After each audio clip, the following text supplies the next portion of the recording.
మొదటి పల్లవి 2 వచనాలు పాడుతున్నాం. నా ప్రియమైన యేసు ప్రభు వేలాది స్తోత్రములు నీవిచ్చిన రక్షణకై దేవా స్తోత్రములు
నీవు చేసిన ఉపకారముకై దేవా స్తోత్రములు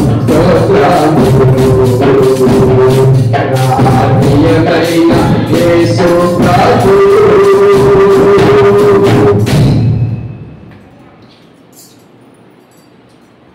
బైబిల్ గ్రంథంలో నుండి మొదటి తిమోతికి రాసిన పత్రిక 3వ అధ్యాయం 15వ వచనాన్ని కలిసి చదువుకుందాం. మొదటి తిమోతికి రాసిన పత్రిక 3వ అధ్యాయం 15వ వచనం. ఆయనను నేను ఆలస్యం చేసిన ఎడల దేవుని మందిరములో అనగా జీవముల దేవుని సంఘములో జనులు ఎలాగ ప్రవర్తింపవలనో అది నీకు తెలియవలనని ఈ సంగతులను నీకు రాయిస్తున్నాను. ఆ సంఘము సత్యములకు స్తంభమును ఆధారమునై ఉన్నది.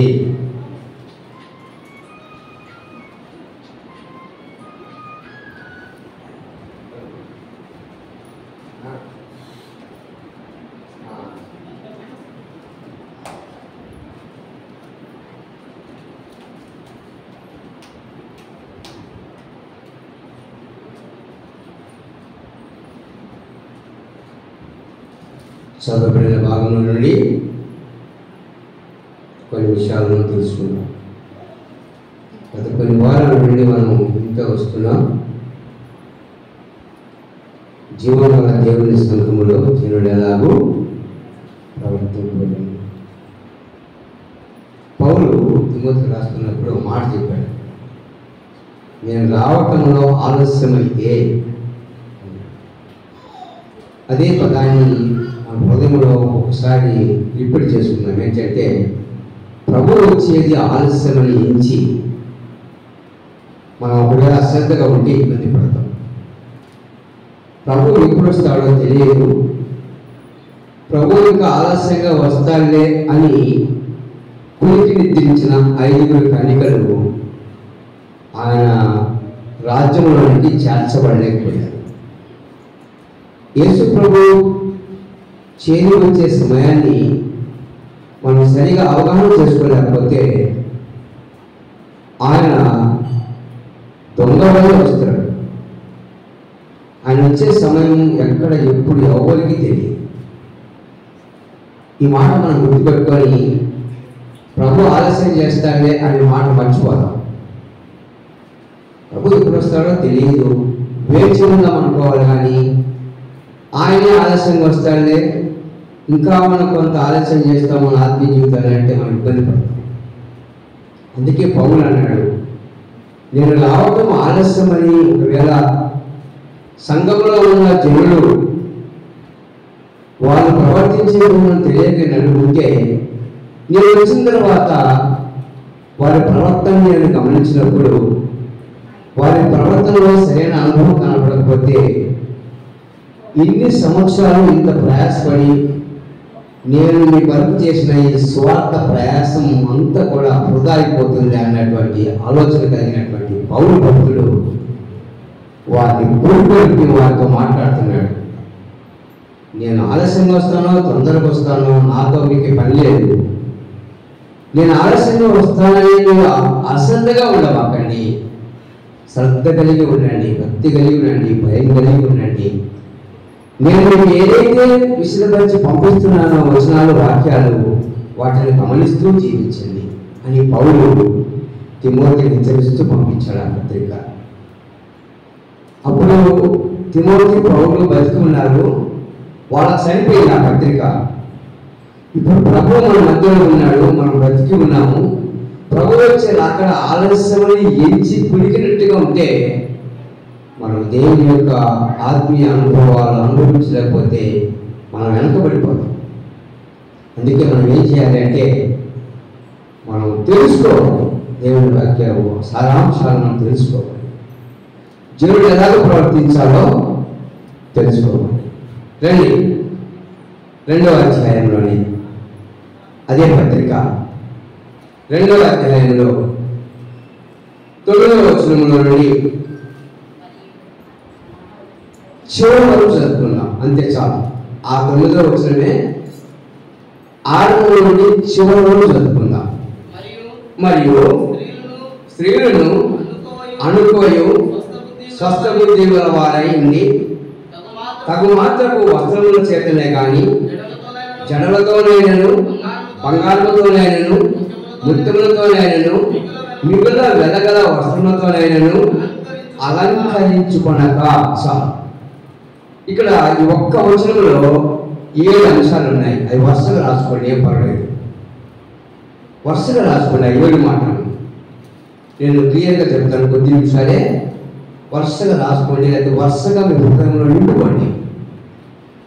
చదువు లేకపోయినా కొంతమందికి జ్ఞానం ఉంది, జ్ఞాపక శక్తి ఉంది. నేనైతే చూడకుండా పాట పాడలేను, మీరు చూడకుండానే ఒక్కొక్కళ్ళు 10 పాటలు పాడతారు. దీనికి అర్థం ఏంటంటే మీకు జ్ఞానం ఉంది, జ్ఞాపక శక్తి ఉంది. పాటలు హృదయంలో మెమరీలు చేర్చుకున్నట్టు ప్రతి ఆదివారం 2వ వర్తమానంలో సంఘంలో జనులు ఎలాగో ప్రవర్తించాలో అనే అంశం మీద చెప్పబడే ప్రతి మాట ఆ మెమరీ అనేటటువంటి మెదడులో చేర్చుకుంటే అక్కడ పడ్డప్పుడు మనం వాటిని వాడుకోవచ్చు. మన మెమరీలో ఉండేటటువంటి పాటలు సమయం వచ్చినప్పుడు పాడినట్టుగా అలాగే మన మెదడునే మెరుగులైనటువంటి ఈ వాక్య భాగాలు అంశాలు సమయం వచ్చినప్పుడు ఏదో ఒక సందర్భంలో ఎక్కడో ఒక చాట ఏదో ఒక స్థలంలో ఏదో వ్యక్తితో మనం పంచుకోవచ్చు. మీరు మూసమంతమైన విషయాలు ఎన్నో మాట్లాడుకుంటారు, ఎన్నో జ్ఞాపకం ఉంటాయి, ఎన్నిటినో ఎన్నో రకాల ఎందరో చెప్పినటువంటి కథలు కూడా గుర్తుపెట్టుకుంటారు. పెద్ద చెప్పినట్టు శాస్త్రం అవుతుంది అన్నట్టుగా ఎన్నో రకాలుగా కొన్ని కొన్ని పద్ధతులు మీరు మనసుకోకుండా మనసులో పెట్టుకుని వాడుకుంటూ ఉంటారు. అయితే అదే విధానంలో ఈ వాక్య ధ్యానానికి కూడా సమయం వచ్చినప్పుడు సందర్భాన్ని బట్టి ఏదో ఒక స్థలంలో ఏదో ఒక సమయంలో ఏదో ఒక వ్యక్తితో ఈ మాటను పంచుకోవచ్చు. మొట్టమొదటి మాట, దీంట్లో 7 అంశాలు ఉన్నాయి ఈ ఒక్క వచనంలోనే. ఆ 7 అంశాలు ఏంటంటే, ఒకటి, మరియు స్త్రీలు అనుకువ కలిగి ఉండాలి. అనుకో ఎప్పుడైతే ఉంటుందో అది తినడానికి సరైన పదార్థంగా ఉంటుంది. ఒక పాయసం చేసామనుకోండి, అనుకుగా ఉంది అనే పదాన్ని వాడుకుంటాం. ఆ పాయసం చేసినప్పుడు గట్టిగా ఉంది అంటాం, పలసగా ఉంది అంటాం. మధ్యలో ఒక మాట ఏంటో తెలుసా? అనుకో ఉంది, బాగా అనుకో ఉంది అంటే తినడానికి అంత సొంపైనటువంటి అనుభవం ఉంది అని అర్థం. క్రైస్తవ జీవితం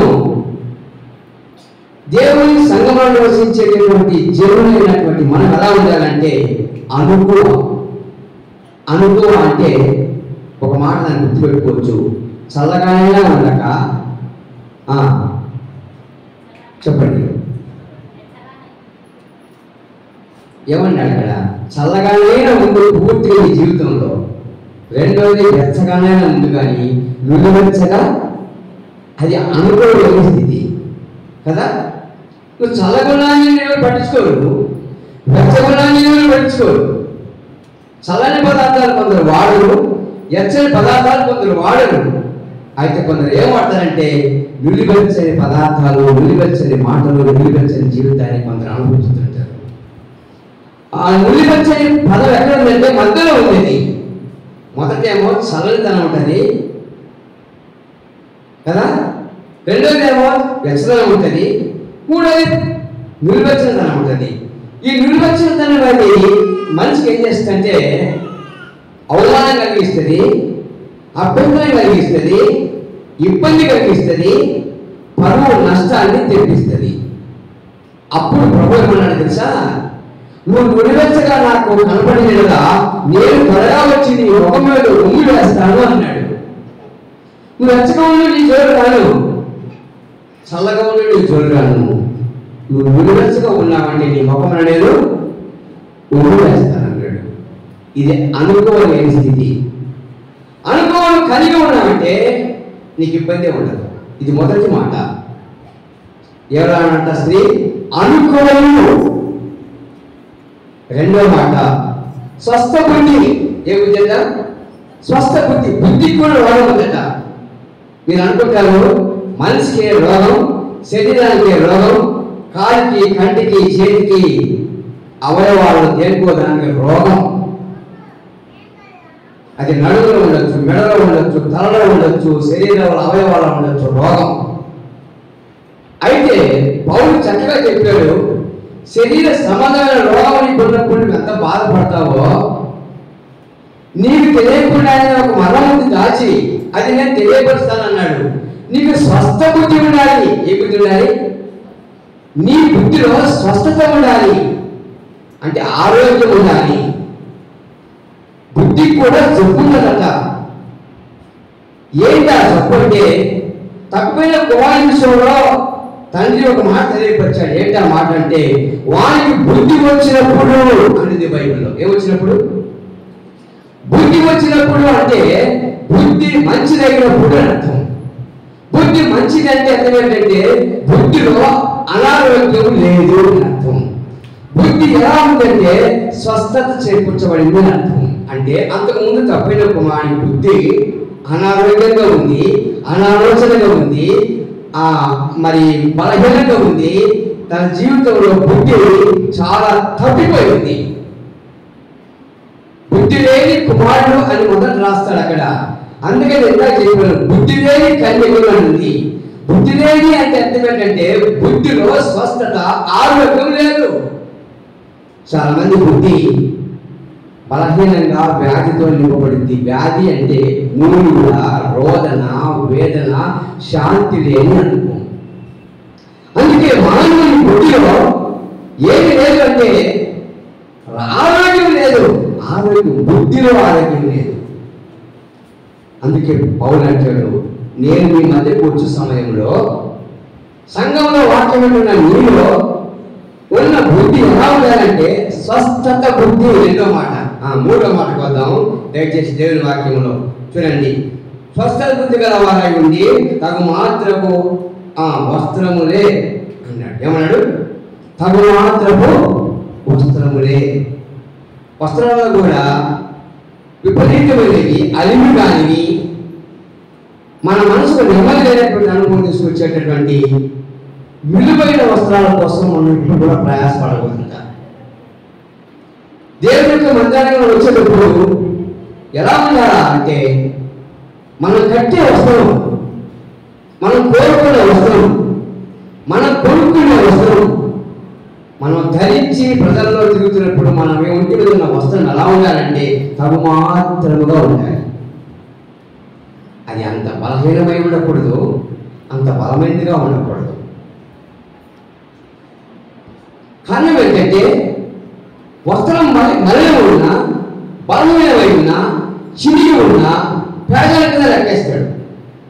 అదే వస్త్రం విలువైనదిగా ఉండి ఇరుగు పొరుగు వారి కన్నా మరీ ఎక్కువ మిక్కిలమైన అనుభవం ఉంటే, నుంచి వెలగలి ఉంటే ఏమంటారంటే ఆమెకేమమ్మా మస్తు సంపాదించింది, ఉన్న 4 రోజులు ఏమైనా కడుతుంది, ఏమైనా ధరిస్తుంది, ఆమెకి ఏం తక్కువమ్మా, ఆమె సింగారమే సరిపోయింది, కానీ ఇంక వెనక కూతురు పట్టరా, కొడుకు పట్టరా, కుటుంబం పట్టరా అనే ఆ అవమానకరమైన పదాలు పక్కనున్న బలహీనమైన వస్త్రాలు కలిగి ఉన్న వారు, విలువైన వస్త్రాలు కలిగి వారిని చూసి వాడుకుంటారు ఆ మాటలు.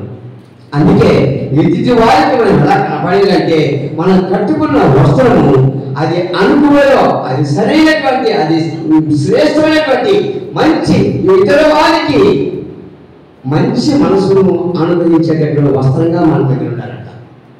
అందుకే ఇంకొక మాట మనం చెప్పుకోవచ్చు అక్కడ.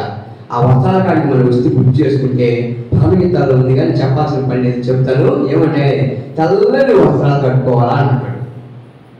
ఆ తెల్లని వస్త్రాలు ఎందుకు కట్టుకోవాలంటే అది సంఘములో పరిశుద్ధాత్మకు సాదృశ్యం. యేసు ప్రభువు వారి మీద వాళ్ళ భావం ఎలాంటిదంటే అది తెల్లని భావం. దానిలో ఏముందని చెప్తాడంటే పరిశుద్ధాత్మ ఆ భావంలో ఉంది, అది ఆయన మీద వాలింది కనుక ఆయన పరిశుద్ధుడు అని చెప్పబడుతుంది. కాబట్టి ప్రపంచంలో ఈనాడు ప్రతి వ్యక్తికి ఒక డ్రెస్సింగ్ ఉంది, డ్రెస్ ఉంది, ప్రతి వాళ్ళకు డ్రెస్ ఉంది. స్కూళ్ళలో ఉంది, ఆర్టీసీలో ఉంది, రైల్వేలో ఉంది, మున్సిపాలిటీలో ఉంది. మనం చూస్తూ వస్తే ఒక్కొక్క ఉద్యోగస్తుడికి ఒక డ్రెస్ ఇచ్చారు. ఎందుకంటే ఈ డ్రెస్ కట్టుకున్నాడు ఈ ఉద్యోగస్తుడు, ఒక గుర్తింపు. ఇప్పుడు పోలీసులు ఉన్నారు, వాళ్ళకు ఒక డ్రెస్ ఇచ్చారు. వాళ్ళు చూస్తేనే, ఆ డ్రెస్ చూస్తేనే వాళ్ళ భయం. ఆ డ్రెస్ వాళ్ళ మీద ఉన్నంతసేపు అది చాలా గొప్ప విలువను చూపిస్తుంది. ఆ డ్రెస్ లేకుండా మన మధ్యకి వచ్చి లోకల్గా ఉండి మాట్లాడితే ఆ మనిషి కూడా తెలియక ఇష్టానుసారంగా అనుభవించవచ్చు. కానీ డ్రెస్ ఉన్నంతసేపు ఆ డ్రెస్ ఉన్న విలువ అంత గొప్పది. అలాగే క్రైస్తవులు ఎలా ఉండాలి అంటే క్రైస్తవురాలు ఒక తెల్లని వస్త్రాన్ని కలిగి ఉండడం మంచిది. ఆ తెల్లని వస్త్రం ఎవరికి సూచిస్తుంది, ఎందుకు సూచిస్తుంది, ఎందుకు అది విలువ చేస్తుంది అంటే ఈ వ్యక్తి విశ్వాసి, ఈ వ్యక్తి క్రైస్తవరాలు, ఈ వ్యక్తి జనం చర్చికి వెళ్తుంది, ఈ మార్గాన్ని చూపిస్తుంది ఆ తెల్లని వస్త్రం. ఒక మార్గాన్ని చూపించడానికి తగుమాత్రం వస్త్రం, లేక తెల్లని వస్త్రం తగుమాత్రం వస్త్రం. అది ఈ ప్రపంచంలో ఇప్పుడు రంగుల్లో తెలుపే బహుశ్రేష్టమైంది, బహుశ్రేష్టమైంది తెలుపే. ఈ తెలుపు అనేది మనం ఎప్పుడైతే వినియోగించకుండా ఉంటామో, మనం కోరుకున్న రంగులను ఎప్పుడు వినియోగించుకుంటూ ఉంటామో, ఈ రంగు వస్త్రాలన్నీ కూడా మన విలువలు పోగొడతాయని కూడా బైబిల్ చెప్తుంది. మీకు తెలియదు మా సంగతి. విలువలు పోగొడతాయి. విలువలు పోగొట్టిన తర్వాత మన విలువ మనం కాపాడుకోవడం చాలా కష్టం. అందుకే తగు మాత్రపు వస్త్రములే అంటాడు 3వ మాట. 4వ మాట ఏంటంటే జడలతో నైనను అనేది బైబిల్లో. జడలతో నైనను అంటే జడ ఎప్పుడు ఎట్టుంటారయ్యా, నువ్వు బలివాడిని, స్త్రీ అని పుట్టిన తర్వాత స్త్రీకి వెంట్రుకలు జడ వేసుకోవాలి కదా అని అనుకుంటారు. జడల్లో కొన్ని రకాలు ఉన్నాయి. నున్నని జడ, సొగసైన జడ, సొంపైన జడ, నూనె జడ. ఈరోజు నేను చూస్తున్న చాలా మందిని తల్లులే పిల్లలకి ఎన్ని మోడల్ పెట్టి జడేస్తున్నారంటే అన్ని మోడల్ పెట్టి జడేస్తున్నారు. నేను రోజు ఒక అమ్మాయిని చూశాను. ఆ మోడల్ జడలు చూసి ఈ అమ్మాయికి ఏమైనా మొత్తం అంటకట్టకపోయినా తల మీద అనుకున్నాను. అంటకట్టకపోయినా నేను పక్క కూర్చొని ముద్ద చేశాను అనిపించింది. కొంతమంది జడలు బహు స్మూత్గా వేసుకుంటాడు. ఆ జడ ఆ మనిషికి ఆలస్యం చేసుకొస్తుంది. కొంతమంది చేసుకునే జడలో కూడా ఆ జడ ద్వారా నడకలో ఓయాలని వస్తుంది. ఆ ఎందుకు వచ్చింది అంటే ఆ జడ ఆ నడకలు మార్చింది. ఆ నడకలో ఓయాలని తీసుకెట్టుపడుతుంది. కాబట్టి అందుకని అంటాడు, తగు మాత్రపు అనుభూతులు ఉండగలిగితే నీకు ఎంతో మేలు. కానీ జడలతో నేను 4వ మాట. జడలో కూడా నైపుణ్యత ఉంది, జడలో బలహీనత ఉంది. కాబట్టి మీరు వేసుకునే జడ అది ఎలా ఉండాలంటే ఎదుటి వ్యక్తికి అది సొంపైనగా లేక స్మూత్ అయినది కనపడాలి. అది ఒత్తేగా కనపడాలి. అప్పుడు నీకు బ్యాలెన్స్ ఉంటుంది. ఈ జడల గురించి ఆడవాళ్ళే చెప్తుంటారు. ఏదేమో మరి ఈ రకం చేసిందేమో అని వెనకున్నానే చెప్పుద్ది ముందున్నాను. ఈ వెనకొచ్చాను వేసిన కలుగుద్ది ముందున్నా వేసుకున్న జడలు చూసి. అంటే ఒక స్త్రీ సాటి అయినటువంటి స్త్రీయే ఒక స్త్రీని అవమానకరంగా మాట్లాడుతుందంటే ముందున్నటువంటి స్త్రీ చేసిన పని వెనకున్న నాకు నచ్చలే అని అర్థం. 4వది జడలతో నైనను. 5వది మాట ఉంది ఇక్కడ. ఏంటో తెలుసా? బంగారంతో నైనను. ఏంటంట? బంగారంతో నైనను. బంగారం కూడా కొంత ఎంతో అవసరమే, కానీ అది అతి మించి ఉండకూడదు. అతి మించి ఉంటే ఈ మధ్య పోయిన ఏప్రిల్, మార్చి, మేకు ముందు 2 నెలలు మేము ఇంటా వచ్చాం. మార్కాపురంలోని ఒకే గ్రామ పట్టణంలో ఒకే వీధిలో ఒకేసారి ఒక నెలలోనే 2-3 సార్లు దొంగలు పడ్డారు. దొంగలు పడితే దాంట్లో బయటకు వచ్చింది ఏంటంటే బీరువాలో ఉన్నటువంటి ఆ 20 సవర్ల బంగారము, ఆ 25 సవర్ల బంగారము, ఆ 30 సవర్ల బంగారం అనే మాట వాడుతున్నారు. ఎన్ని సవర్లు అంట? 20 సవర్లు, 25 సవర్లు, 30 సవర్లు. ఈరోజు చాలా మందికి బంగారం మీద ఇంట్రెస్ట్ ఉంటుంది. అయితే దాంట్లో తగమాత్రం లేక అతి మించి ఉంటే అది నీ ప్రాణానికి నా ప్రాణానికి ముప్పు. నాలాంటి వ్యక్తి ఒక మహాకరుడు అంటేనే కాదులేండి అంటున్నా, ఎవరికి ఎవరైనా బాధపడతారేమని అంటున్నా. నాలాంటి ఒక మహాకరుడు, మేధావి, బాగా డబ్బున్నవాడు 5 ఏళ్లకు 5 ఉంగరాలు పెట్టాడంట. అంటే పొట్టేలు కూడా ఉంగరం పెట్టాడు. ఈ 5 ఉంగరాలు పెట్టుకొని ప్రయాణం చేస్తున్నాడు విజయవాడ టు బెంగళూరు. ప్రయాణం చేసే సమయంలో నర్సగడ్డ ఒక వచ్చి బండి ఆగింది అనుకోండి, చెప్తున్నా ఎగ్జాంపుల్గా. బండి ఆగింది. ఆగిన వెంటనే ఏం ఎలా ఉన్నాడంటే ఆ 5 ఉంగరాలు ఆ చేతిని ఆ కిటికీలో ఇలా పెట్టి ఏదో సరదాగా జబ్బులు మాట్లాడుకుంటున్నారు ఎదురు మంది కూర్చొని. ఈసు లాంటి వాడు వచ్చి కనిపెట్టుకొని బలమైన కత్తి తీసుకొని బండి కథలో పెట్టుకుని ఈ 3 చేతి వరకు కట్టి తెప్పేసాడట. ఈ 3 చేతి వరకు చెయ్యి బయటపడింది. ఆ చెయ్యి చెయ్యి బయటపడింది. ఈ లోపల కూడా అమ్మో అయ్యో అమ్మో అయ్యో అంటున్నాడు. ఏంటి ఏమైంది వాళ్ళ పక్కన చూస్తే చెయ్యి తెగిపోయింది. అప్పుడు ఎందుకు తెగింది ఏంటి అని ఆ పక్కన ఈ పక్కన చూసాడు కాబట్టి అడిగితే అన్నాడు, అయ్యా 5 ఏళ్ళకి 5 వేలాలు ఉన్నాయ్యా, వాడి ఊళ్ళో 5 వేలాల కోసం నా చెయ్యి నరికాడయ్యా. లేదా రోజుల్లో ఏదైనా మన అతి మించితే మన ప్రాణానికి ముప్పు. అందుకే పౌలు అంటాడు, జాగ్రత్త, సంఘములో అనగా జీవముల దేవుని సంఘములో జనుడు ఎలాగో ప్రవర్తించాలా అది గమనిక తీసుకోండి. ఈరోజు పెళ్ళిళ్ళు వస్తే, పుష్పవతి సందర్భాలు వస్తే, ఏదైనా ఫంక్షన్ వస్తే పిచ్చి సొమ్ము తెలుసుకొని ఎదుటి వానికి అలంకారంగా కనపడి ఆ అలంకారంలో బలహీనతలు ఎదుటి వారి కళ్ళలో మనం పెట్టి మనం బలహీనపడే సమయాలు ఆసన్నమవుతున్నాయి ఇప్పుడు. కనుక అది గమనించాలి. ప్రభు రాత్రిలో ఉన్నాం. మనం ఈ మందిరానికి వచ్చినా, ఇంటికాడ ఉన్నా, ఫంక్షన్కి పోయినా, పెళ్లికి పోయినా మన మోడల్ ఒకే తీరుకుండాలి. ఒకే తీరుగా మాదిరిగా చాలంత మట్టుకు అది దేవుడి దృష్టికి మనుషు దృష్టికి యోగ్యంగా కనపడితే నీకు ఎటువంటి అభ్యంతరం రాదు సుమా. అందుకే బంగారంలో కూడా అలుకు ఉండాలా, సరైనది ఉండాలా, కొంచెం ఉండాలా. తప్పుల కుమారుడికి తండ్రి ఒక బంగారు ఉంగరం చేయించి పెట్టాడు అని బైబిల్లో ఏమవుతా లేదా? తప్పిపోయిన కుమారుడికి ఒక బంగారు ఉంగరం చేయించి తండ్రి చేయి పెట్టాడట. ఎందుకంటే వీడు చనిపోయి తిరిగి మా ఇంటికి వచ్చి బ్రతికాడు కాబట్టి ఈయన అలంకరణ విషయమై వీడి శరీరం మీద ఒక ఉంగరం పెట్టాలా ఏడు కలిపి ఒక్క ఉంగరమే పెట్టాడు. ఏడికి 5 ఉంగరాలు పెడితే ఏమైంది? గొడ్డలకి సమీపమైంది. ఒక్క ఉంగరం అయితే గొడ్డలు ఆ చేతికి రాదు అని చాలా మంది ఎన్ని పెట్టారో అర్థం కాదు, చాలా పెట్టారు. ఇవన్నీ కూడా ప్రాణహాని అని పౌలు చెప్పాడు. సంఘంలో ఉన్న జనులు, దేవుని సంఘంలో ఉన్న జనులారా, మీ ఏడుకున్నా, మీ చెడకున్నా, మీ ముక్కుకున్నా, మీ చెవుకున్నా మాదిరి కలిగి ఉండండి. అతి మించిపోయి మీ ప్రాణాలకే ముప్పు. అది 8వ మాట. 5వ మాట కదా. 6వ మాట, ముత్యములతోనైనను. 6వ మాట, ముత్యములతోనైనను అన్నాడు. బంగారం జరగక డబ్బులు చేస్తే తెలుసా, ముత్యాలు కొంటున్నారు. ఇప్పుడు ఈ మధ్య చాలా మంది మెడలో ఉన్నాయి. ఏంటంట మరి? ముత్యాల దండ. ముత్యాల దండ చాలా మంది కావాలని తెప్పించుకొని వేసుకుంటున్నారు. నకిలీ స్థలంలో ఎక్కువ కష్టపడుతుంది. అది ముత్యాల దండ అంటే సామాన్యం కాదు. ఆ ముత్యాల దండ పోగొట్టిన దొంగోడు నీ మెడకాయ తిప్పలు పెడతాడు. మొన్నే చూశాను నేను వారి కింద. ఒక ఆయన కూర్చొని మాట్లాడుతూ ఉంది, ఇంకొక పక్కన ఉంది.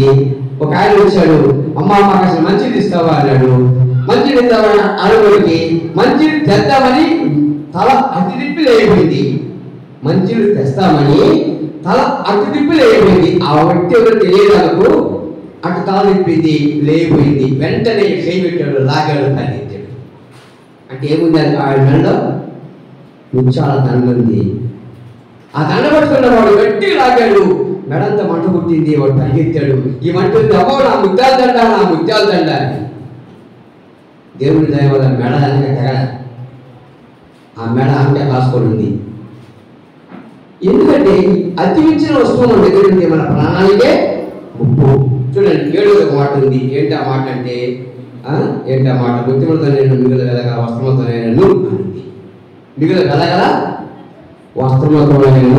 రాత్రి మా ఏమేమంటుంది, నువ్వు ఎన్ని కోకలన్నది అమ్మ నీకు బీరువాలో పెట్టుకోవడానికి.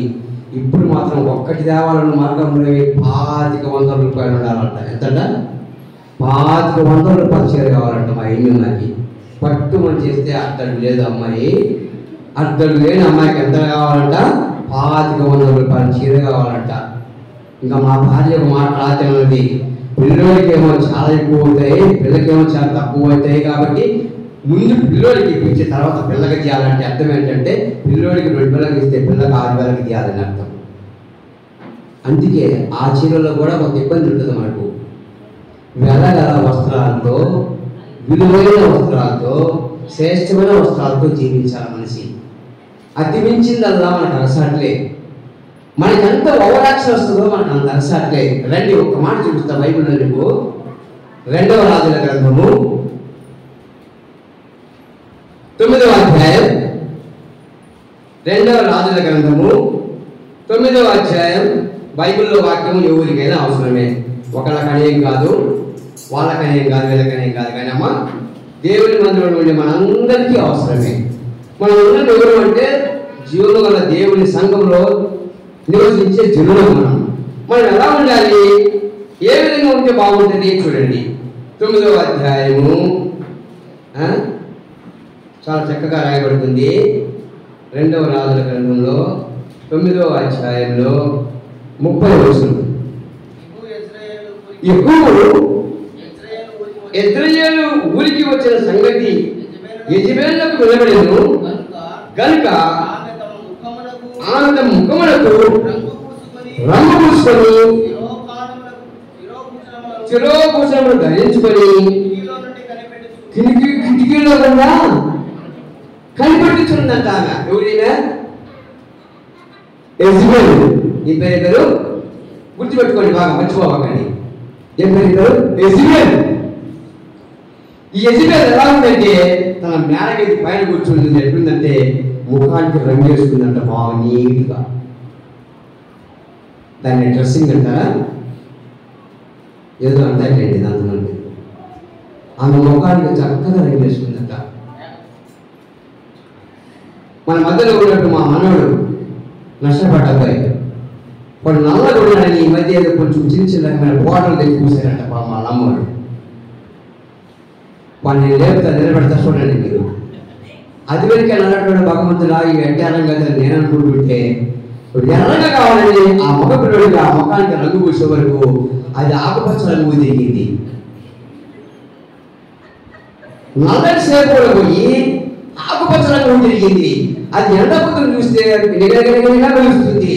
నేను వాడిని చూసి ఇంకా చింతించాను, భగవంతుడా వీడు అంతవరకే నలుగు పడుకుంటే వీళ్ళు మళ్ళా ఆకుపచ్చ రంగుకి వచ్చాడు, ఈయన మళ్ళా ఈ రంగు తేవాలంటే ఎప్పుడు ఎంతకాలం పడుతుందో అనిపించింది. కారణం ఏంటంటే ఈ రోజుల్లో వ్యక్తి తన శరీరాన్ని తన ముఖాన్ని సరైనటువంటి తేలికపాటి సంవత్సరం ఉంచుకోకుండా అతిమించిన సొగసు మార్చుకోవడం చూస్తున్నారు ఈ రోజుల్లో. అది అతిమించితే మనకు ఊరేగుతుంది. అందుకే యెజెబెలు అనే ఆమె మేడ మీద పైన కూర్చొని ఇంకొక అధ్యాయం కూడా ఉంది, అది కూడా చదివి చెప్పండి పొద్దులే. ఆమె రంగు వస్త్రాలు కట్టుకొని, ఏ వస్త్రాలు? రంగు వస్త్రాలు కట్టుకొని ముఖానికి రంగు వేసుకొని శిరోభూషణం ధరించుకొని దర్జాగా కూర్చుంది ఆమె ఆ మేడగదిలో. ఎక్కువ వ్యక్తి వచ్చాడు బయట నుంచి, వెతుకుతూ పోయాడు. పైన కూర్చుంది ఆమె. ఆమెను చూశాడు. ఆమె అనేది, నువ్వు నా వద్దకు సమాధానంగా వస్తున్నావా అని అడిగింది. నేను అసలు ఎట్టొస్తానో నీకు ఎందుకులే, నువ్వు పట్టే గది చూడన్నాడు. ఆమె ముఖానికి రంగు చూశాడు, ఆమె రంగు చీరలు చూశాడు, ఆమె ఈ శిరోభూషణాలు చూశాడు. ఇవన్నీ చూశాడు. ఇంకా ఎక్కువ కోపం వచ్చింది. ఎందుకు కోపం వచ్చిందంటే నాబోతుడు తోటలో ద్రాక్ష తోటలో చంపించింది. నాబోతును చంపించి ఆయన చనిపోయిన తర్వాత ఈయన ప్రశాంతంగా వచ్చి మేడ పైన కూర్చొని ఈ రకంగా అలంకరించుకొని దర్జా కూర్చుంది ఆమె. ఎక్కువ వ్యక్తికి ఈ మనిషి మీద కోపం వచ్చింది. నిలువుగా ఒక మనిషి ప్రాణం చేయించి అతన్ని చంపించి అతన్ని సమాధి చేయించి అతని రక్తం తోటలో చిందింపజేసి అతనిలో రక్తం అంతా పొక్కల చేత నాకిచ్చి ఎవరు సరదాగా వచ్చి ఈ మేడగది వల్ల కూర్చున్న వాళ్ళకి రాగలు రంగు వేసుకొని అని ఎప్పుడో వ్యక్తి కోపం వచ్చి ఏం చేశారు తెలుసా? ఆమె మాట్లాడుతున్నప్పుడు నీ మాటలు సంగతి అట్టు ఉంచులే అని ఒక ముగ్గురు మనుషులు కనబడితే వాళ్ళని పిలిచి చదవండి. కింద ఉంది ఆ మాట, కింద ఉంది 33వ వచనంలో. దీని కింద పడదోడని అతడు చెప్పగా వారు దానిని క్రిందికి పడదోసినందున తన రక్తంలో కొంత గోడ మీదను గుర్రముల మీద చిందెను. చాలు గుర్రముల చేత మనం దుఃఖించాడు. అంత కోపం వచ్చింది ఆయనకి. ఎందుకు ఇంత కోపం వచ్చిందంటే మేము అర్థమయ్యేట్టు చెప్తా. ఒక మంచి పరిశుద్ధిని, ఒక పద్ధతి గల వాడిని,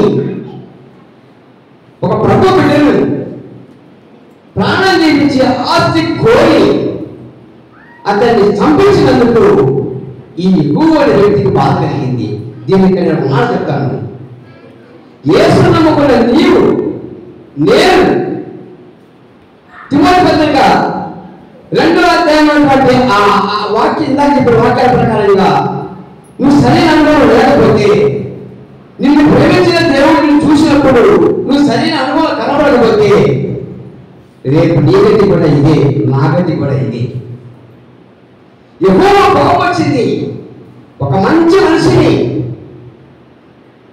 ప్రాణం చేయించి ఇలా రంగేశ్వర పైన కూర్చొని జీవించడం నాకంత అవసరం అంటావా?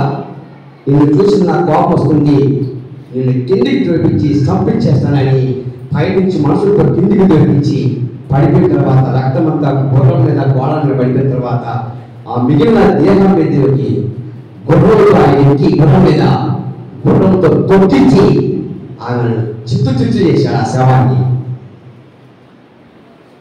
జీవన దేవుని సంఘంలో నువ్వు ఎలా ప్రవర్తించాలో అలాంటి ప్రవర్తించకుండా నీ ప్రవర్తన దేవుని దృష్టికి సరైనగా కనపడకపోతే నీలో ఉన్న రక్తాన్ని కొంత గోడగా చిందిస్తాడు, కొంత గుర్రంగా చిందిస్తాడు, మిగిలిన నీ దేహం మీద గుర్రాన్ని ఎక్కి పైన కూర్చొని కింద పరిశీలన తొక్కిస్తాడు రేపు రాబోయే కాలం. ప్రియ సోదరి సోదరుడా, మధ్యాహ్న కాలంలో బయట వింటున్నావా, లోపల వింటున్నావా, లోకంలో ఉన్నావా, జీవన దేవుని సంఘంలో ఉన్నావా, ఒకసారి గుర్తు చేసుకో. యజమాని నేరం చేసింది, పాపం చేసింది, పరిశుద్ధిని ప్రాణాన్ని నిర్మించింది. యెహోవా అనే వ్యక్తికి నచ్చక తన ప్రాణాన్ని తీర్చాడు. రేపు నీ నా జీవితం, నీ నా దేహం, నీ నాలో ఉన్న రక్తం ఎక్కడ చెల్లించబడేదో, ఎక్కడ చెమరబడేదో, ఎవరితో తొక్కించబడిందో, నీ బంగారం, నీ జడలు, నీ ముత్యాలు, నీ సొగసు, నీ సోపు మట్టి పాలైన పడితే నీకు ఎవరున్నావో మట్టి పాలైన పడితే నీకు అది. నిన్ను ప్రేమించి ప్రాణం పెట్టి రక్తమించబడిన దేవుని నమ్మకం జీవించకపోతే, జీవన దేవుని సంఘంలో సరైన అనుభవం కలగకపోతే, రేపు నీ పెద్ద ఎవరు తెలుసా? ఇజ్రాయేలు యొక్క ముద్దలాగా మారిన మాంసము చెత్తవలె తయారవుతావు రేపు రాబోయే కాలంలో. ఎవరికి ఎంత కోపం వస్తే ఏసైనా కోపం రావాలా? నీకోసం రక్తం ఇచ్చారు, ప్రాణం పెట్టారు, సమాచారం తీర్చారు, పర్వతాన్ని వాళ్ళ నానే ఉన్నారు. నీకు నన్ను ప్రేమించి దేవుడు రాజ్యంలో చేర్చడానికి సిద్ధంగా ఉన్నాడు ఆయన. అటువంటి దేవుని రాజ్యాన్ని చేరాలంటే దేవుని సంఘంలో ప్రవర్తించి నీ ప్రవర్తన సరిలేకపోతే, నీ ప్రవర్తన మార్పు లేకపోతే, యెజబెలు యొక్క శిక్షణ నీకు వస్తే ఎవరు అడుగుతావు? ఏ నల్లబొసలు అడుగుతావు? ఏ నగ్నిసులు అడుగుతావు? నువ్వు అనుకున్న ఏ ముఖ్యమైన జనం అడుగుతావు? నువ్వు కట్టుకుని ఏ 10,000 లక్షలు అడుగుతావు? ఏది నాకు అర్థమైందని చెప్పు. ఈ ప్రశ్నకి జవాబు సంఘంలో నువ్వు ఎలా ప్రవర్తిస్తున్నావు? సంఘంలో ఎందుకంటే సామాన్యం అనుకున్నావా? ఏదో సరదాగా ఆశామాషగా వచ్చిపోయి అనుకున్నావా? ఆ సంఘం అంటే రోజు ఆదివారం పోయేది అనుకుంటున్నావా? కాదు, నీ వెనక చరిత్ర ఉంది. మనం ఆ పెద్దమ్మాయి విషయంలో ఒక మాట చెప్పాను నేను. ఏం చెప్పాను తెలుసా? ఒక రాయికి 4 దిశలు ఉన్నాయి, ఒక దేశానికి 4 దిశలు ఉన్నాయి, ఒక బిల్డింగ్కు 4 దిశలు ఉన్నాయి అంటూ చెప్తూ ఒక మాటలో చెప్పా. ఒక మాటకు కూడా 4 దిశలు ఉన్నాయి తెలుసా? నీ లోపల వచ్చే ఒక మాటకు 4 దిశలు ఉన్నాయి. తూర్పు ఉంది, పడమర ఉంది, ఉత్తరం ఉంది, దక్షిణం ఉంది. అదే మార్గంలో నువ్వు మాట్లాడే ఒక మాటకి ఒక్కసారి నువ్వు ఏదో మాట్లాడాలి, కానీ అదే రాయకాల మాట్లాడు, పోర్చుగల్ మాట్లాడు, నీకు దశలు చూపిస్తాడు. ఒక్క మాట మీదే నీకు దశలు చూపిస్తాడు. దశలు ఇప్పుడు 9 నాలుగే ఉన్నాయి, కానీ అదే నువ్వు పోర్చుగల్ రాయకాల నిలబడితే నీకు దిక్కు తెలియని దశ చూపిస్తుంది తెలుసా. ఒక మాట మీద నేను లాగి లాగి లాగి లాగి నీకున్న ఆస్తి యావత్తు కూడా తరగదీసి నిన్ను బొచ్చ తీసుకున్న అడుగుగా చేస్తారు ఒక్క మాటతోనే తెలుసా. నా లాంటి ఒక వ్యక్తి బదాన్ని పోతున్నట్ట, ఎవరినంటే కోపడతాడు. మరేమో లాంటి వ్యక్తి వాకులో కూర్చున్నాడు కొండ మీద. మరేమో లాంటి ఆ కొండ మీద మరేమో కూర్చుంది, కడుపులో పెట్టుకుంది. ఆసన పడిపోయి వచ్చాడు. రాగానే చెప్పింది, ఏమని చెప్పింది తెలుసా, కాశీ మొన్న పోత పోత ఊరకపోక నా కళ్ళు చూశాడని చెప్పింది. ఊరకపోక నా కళ్ళు చూశాడండి అని చెప్పిందట. చేసుకున్న భర్తకు రోషం కాదు, ఎందుకు చూసిందో ఏదో అభిప్రాయం అర్థం కాదు. ఆయనకి కోపం వచ్చింది. ఆయనకి ఏం మాట్లాడకుండా ఇమీడియట్గా కోర్టుకి వచ్చాడు. కోర్టుకి షేక్ కాసిం నా భార్య మీద చూశాడు. కోర్టుకి చెప్తాండి, మరేమో ఫోన్లో పక్కుంది, నేను పక్కున్నా. ఏమనుకుంటున్నా, నేను లాయర్ని పెట్టా. అది పోయిన తర్వాత లాయర్ వాదన పడింది. ఏవయా బట్టు మర్యాద లేదా, ఒక మనిషి పోయింది, నీ ఇష్టం చూస్తూ పోతావా అని ఆమె లాయర్ వాదిస్తున్నాడు. నన్ను నా లాయర్ వాదిస్తున్నాడు, ఏవయా ఆ వ్యక్తి మర్యాద మట్టు మర్యాద లేదా, ఆమె మానవత్వం పుట్టలేదా. ఏంటి అడ్డంటావంటే అడిగేదేంటే కాశీని చూసింది మరమ్మ గడ్డ తెలుసు. ఒక్క మాట లా పాయింట్ అంతే. కాశీని చూశాడు, మరమ్మ గడ్డ తెలుసు చెప్పేశాడు. మరేమా నీకు ఎట్ట కనపడింది కాశీని చూసిందంటే, నేను చూశానంటే అన్నట్ట. ఇంటికి పోమంట. లోపల చూసుకొని గద్దె దిగి ఇంటికి పో. నువ్వు చూసావా అని చూశాడు. దానికి తగ్గదు ఎందుకమ్మా, ఆయన చూసింది అసలు నీకేం పని. ఆయన దాన్ని పోతున్నాడు, తాగొచ్చుకొని కూర్చోవచ్చుకోడు. మరి ఎందుకు చూశావు, వాకిట్లో కూర్చొని ఏదంటే చూడకుండా. ఆయన అంతేనండి,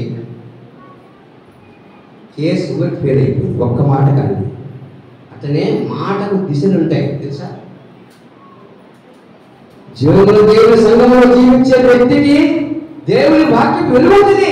అందుకని యెజబెల్ తన జీవితంలో ఏమైంది తెలుసా, గందరగోళం అయిపోయింది. రండి 9వ అధ్యాయంలోని చివరి మాట పూర్తి చేస్తాం. ఇంకా 37వ వచనంలో 37వ వచనం చివరి మాట. దిశ జాగ్రత్త, దేవుని సంపూర్ణ గుణం ఎప్పుడు ప్రభుత్వం తెలియదు.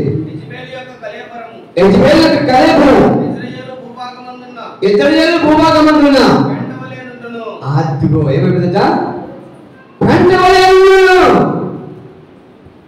మీరు ఇంటికి పోయి అది చదువుకోండి. మళ్ళా ఏది మొదటి 2వ అధ్యాయం చదువుకోండి. పైన 7 మాటలు చదువుకోండి. చదువు వస్తే చదువుకోండి, చదువు రాకపోతే చదివించుకోండి. నువ్వు సరైనటువంటి అనుభవం లేకపోతే రాబోయే కాలంలో ఎలా అవుతుందో తెలుసా, యెజబెల్ యొక్క దేశం అంతా కూడా భూభాగమందు ఏమైందట, పెంట వలె అయిందట. జీవముల దేవుని సంఘములో నువ్వు ప్రవర్తించే ప్రవర్తన సరైనది లేకపోతే నీకు మూడు నేరాలు ఉన్నాయి. ఒకటి, నీ రక్తం గోడ మీద పడుద్ది.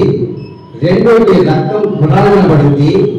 3, నీ మీద గుర్రం ఎక్కినటువంటి రాజు సవాల్ చేసి నీ దేహాన్ని పెట్టి స్థితి చేస్తాడు. 4వది ఏమైందంటే నీ దేహం అంతా పెంట వలె తయారైంది. నువ్వు కొనుక్కున్న బంగారం, 40 గొలుసులు, నాగరాలు, పుట్టవాళ్ళు, కమ్మలు, పట్టీలు ఇవన్నీ కూడా ఏమైతాయి చెప్పండి. మీరు ఏమైతే తొందరగా చెప్పరు. మళ్ళా చదివించామాట. యెజబెల్ కళేబరం ఇశ్రాయేలు భూభాగమందు పెంట వలె నుండును. నీ దేహం అంతా కూడా ఏమవుతుంది తెలుసట, పెంట.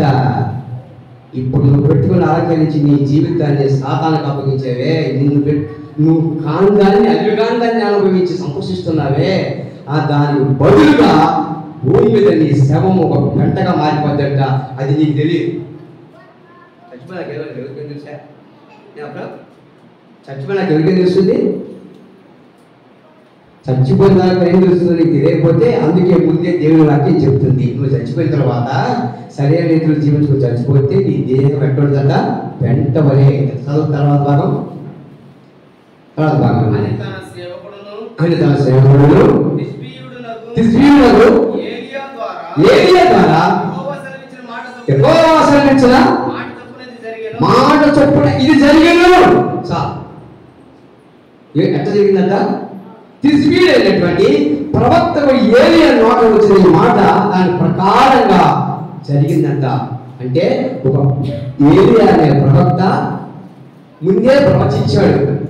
అబ్బాయి, యెజెబెలు ద్రాక్షతో నాశించింది, నాబాలు ప్రాణం తీసింది, సోపు చేస్తుంది, మేడ మీద కూర్చుంది, రంగు పూసుకుంది, శిరోమణాలు పెట్టుకుంది, రంగు కోకలు కట్టుకుంది, బ్రహ్మాండంగా కూర్చుంది. అలాంటి సమయంలో ఎక్కువ వ్యక్తి ఆ దగ్గరికి పోతాడు, మాట్లాడతాడు, మనుషులను పెట్టి కిందికి తోపిస్తాడు. కింద పడిన తర్వాత ఈ మీద ఉన్న దేహం అంతా తయారైపోతే ఏలియా ముందే ప్రవచించాడట ఇటు జరుగుతుంది. ఇక్కడ మీకు అర్థమవుతుంది ఈ మాట.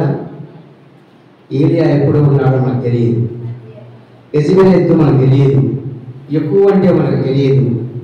యెజెబెలు అయిన సంగతులు చదువుతుంటే ఎట్లున్నా కానీ మనకి చూడలే మన కళ్ళతోటి.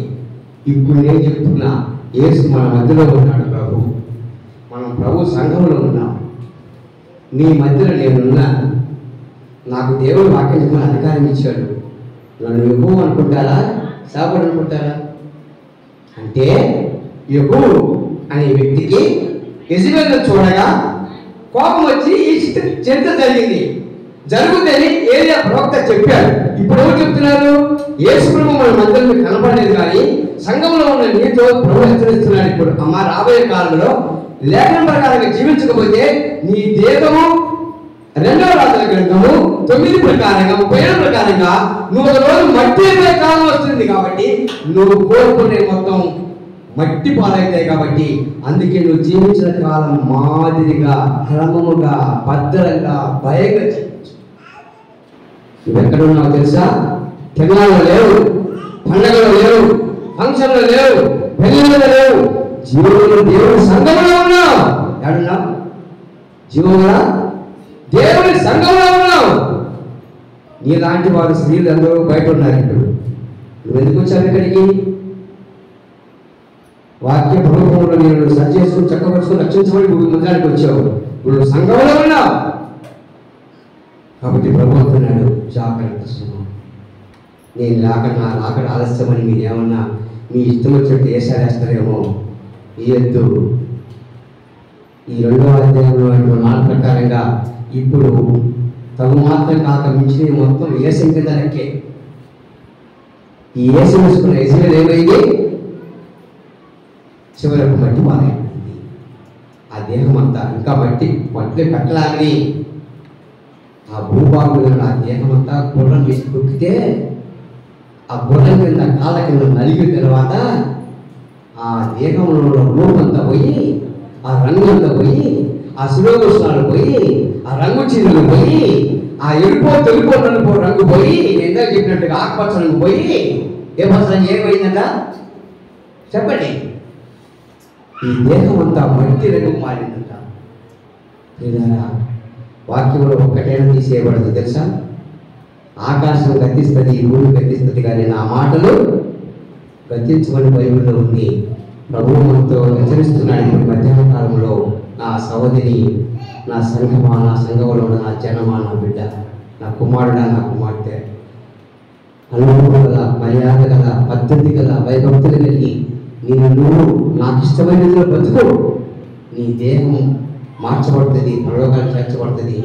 యెజెబెలులాగా తయారయ్యావంటే నీకు నువ్వే అతిమించిపోయి నన్ను మించి, నా వాక్యమును మించి, నా క్రమాన్ని మించి నువ్వు పదేటిగా జీవించావంటే నీకు రాబోయే కాలంలో ఒక శ్రమ సిద్ధం చేసి పెట్టాను. దానికి నువ్వు సమీపం అవుతావా అని ప్రభు ప్రశ్నిస్తున్నాడు. ఆ ప్రశ్నకు జవాబు చెప్పాలా? అదే జవాబు అంటే పరీక్ష. నువ్వు వండినప్పుడు తల వచ్చినప్పుడు ప్రార్థన చేసుకో, ప్రభువా నేను ఎలా ఉన్నాను, శిరోపుష్పాలు ధరించుకున్నానా, నా ముఖానికి రంగు వేసుకున్నానా, రంగు చీర కట్టుకొని ఉన్నానా, లేకపోతే అలివి కానిటువంటి మొదటి తిమోతి 2 ప్రకారంగా నీకు ఇష్టంగాని వాటిని అనుభవిస్తూ ఈ జడ ఈ పక్క ఆ పక్క తిప్పుతున్నానా?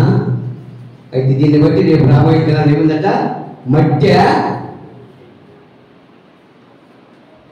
గమనించాలి. అదే పరీక్ష ప్రార్థన, అదే పరీక్ష ప్రార్థన. ప్రభా, నేను వారంలో నేను పుట్టినాక, నేను నమ్ముకున్నాక, నీ రక్తంలో కలగడినాక, సంఘంలో చేర్చబడిన తర్వాత నేను ఇప్పటి వరకు ఎలా ఉన్నాను? ఇక్కడ ఆవేశాన్ని వదిలిపెట్టు, ఇక్కడ బాగవుతావేమో, కానీ ఇప్పటిదాకా ఎలా ఉన్నావో పరీక్షించుకో. తల వచ్చి మోకరించి ప్రార్థన చేసుకుంటాను. ప్రేమ కలిగిన మా ప్రియ పరలోకపు తండ్రి, నీకు వందనాలు నాయన. మీరు ప్రేమాకువాడు, మా ప్రభువు రక్షకుడు యేసు ప్రభువు దివ్యనామములో మాతో మీరు తెలియపరిచినటువంటి మాట్లాడినటువంటి మీ స్వరాన్ని బట్టి స్తోత్రములు. శ్రేష్టమైన పదాలు మాకు ఇప్పించావు తండ్రి. మీరు అక్కడ ఆలస్యమై వేళ కొనుగుతూ ఉంటే, మీరు ఆలస్యమై వచ్చినప్పుడు మీరు సరైన అనుభవం కనపడకపోతే 2వ రాజులను 9వ అధ్యాయం 30 నుండి 35 చూస్తూ వస్తే యెజెబెలు చరిత్ర బహు భయంకరమైపోయింది. ప్రభువా, ఒకరించిన మేము ఏ విధంగా పరీక్షించుకుంటున్నాం తండ్రి. మా పరీక్షలో నెగ్గిన వారమైతే మీ రక్తంలో శరీరంలో పాల్గొమని పొందుతాం, నెగ్గలేని వారమైతే యెజెబెలు అనుభవానికి వస్తాం. మేము మట్టి అయిపోయే సమయం వస్తుంది. బట్టి ఆ శిక్షణను తప్పించబడాలి అంటే నీ దృష్టికి యోగ్యంగా జీవించలేని కర్తవ్యాన్ని చదివిస్తూ వచ్చారు. వివరించబడ్డ లేఖనాలను మా జీవితాలు చక్క చేసుకుని సరి చేసుకుని పరీక్షించుకొని మీ సముఖములు, మీ శరీరంలో, రక్తంలో పాల్గొమలు పొందినట్లు మమ్మల్ని ముందుకు నడిపించమని మా ప్రభు రక్షకుడు యేసు ప్రభువు దివ్యనామములో ప్రార్థించి వేడుకుంటున్నాము తండ్రి. ఆమేన్.